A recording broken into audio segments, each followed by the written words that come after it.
E aí galera, vou ensinar um macete a vocês, ó. Quando você jogar castanha mecha, ela vai soltar um óleo.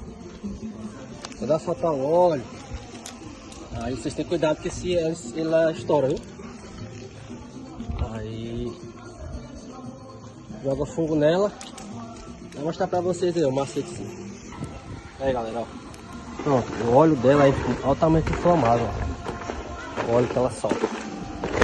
Pegou fogo aqui, aí começa a pra pouco, né?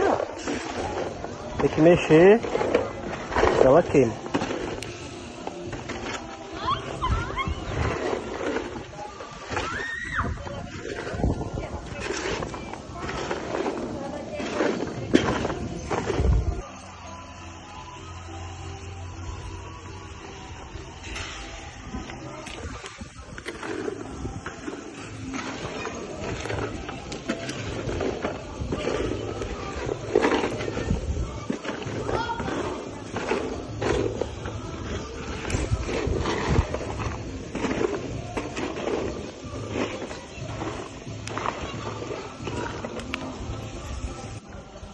Aí galera, o perigo tá aqui, ó.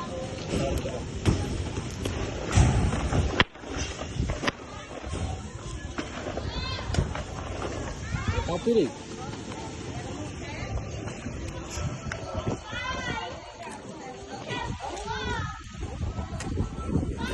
E aí, Lelê?